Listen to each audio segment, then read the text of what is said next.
Salam, sizlə Naqib Rəhimovdur. Aeroport yolundayıq. Hansı zolaq daha təhlükəsizdir? Hansı zolaq daha məsləhətlidir? Baxır günün hansı yarısında və baxır kimin üçün. Əgər sizin təcrübəniz bir ildən artıq deyilsə, mən sizə sağdan ikinci zolağı məsləhət görürəm. Hansı ki, həmin zolaqla mən indi hərəkət edirəm. Niyə sağdan birinci zolağı məsləhət görürəm? Həmin zolaqda avtobuslar tez-tez dayanacaqlarda dayanır. Yanacaq doldurma stansiyalarından müxtəlif avtomobillər çıxırlar. Ona görə təhlükə mənbəyidir. Sizin üçün əgər təcrübəniz azdırsa, ən salamatı zolaq sağdan ikinci zolaqdır. Siz bilirsiniz ki, aeroport yolunda sürət rejimi sağdakı zolaq 70, mən getdiyim zolaq 90. Əgər sizin təcrübəniz 3 ildən, 4 ildən çoxdursa, əlbəttə siz sürətlə getmək istəyəcəksiniz. Bu zaman sizin üçün ən təhlükəsiz zolaq hansı olar? Sağdan üçüncü zolaq. Mən getdiyim indi soldan ikinci zolaq ən təhlükəsiz zolaqdır. Bəs niyə mən sizə ən sol zolaqla getməyi məsləhət görmürəm? Burada 3 səbəb var. Birinci səbəb odur ki, mütləq arxadan 150 ilə, 140 ilə, 160 ilə gələn maşınlar peyda olacaq.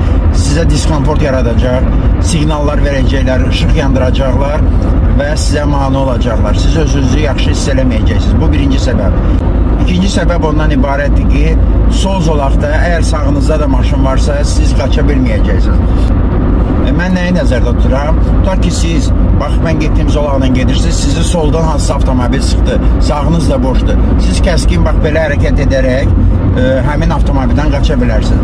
Ancaq ki, siz bu ən sol zolaqda olsa, sağınızda da maşın olsa və o sağdan sizi sıxsa, sizin qaçmağa yeriniz olmayacaq, solda bardurdur. Səbəblərdən ən axırıncısı da odur ki, gəlin zolağı dəyişək, yenə də ən təhlükəsiz zolağı götürək və söhbətimizi davam elətdirək. Və səbəblərdən ən axırıncısı odur ki, bax, görürsünüz, adam dayanıb orada. Adam dayanıb və yolu qaçmaq istəyir. Həmin adam sütunun arxasında da ola bilər. Həmin insanı vura bilərsiniz. Ona görə, əgər siz təcrübəniz artıq çoxdursa, deməli, soldan ikinci zolağı götürürsünüz. Bəs nə zaman ən sol zolağa çıxırsınız? Əgər kimsə yavaş gedirsə, bu zaman siz, deməli, ötməyə gedirsiniz, sol zolağa çıxırsınız, həmin avtomobili tutaq ki, bax, belə ötürsünüz.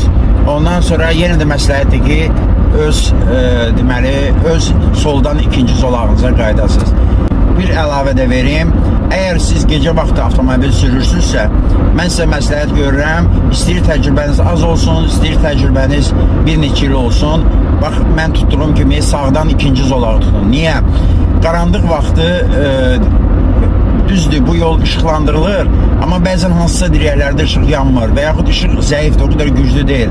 Ona görə piyada qara geyimdə, bilirsiniz ki, qış vaxtı piyadalar qara geyinirlər nədənsə, kimsə yolu qaçsa, siz avtomobili saxlaya bilməyəcəksiniz. Ona görə qaranlıq vaxtı, günün qaranlıq vaxtı mən sizə məsləhət görürəm, yolun sağdan ikinci zolağı ilə 90 kilometrdən artıq olmayan sürətlə hərəkət edəsiniz.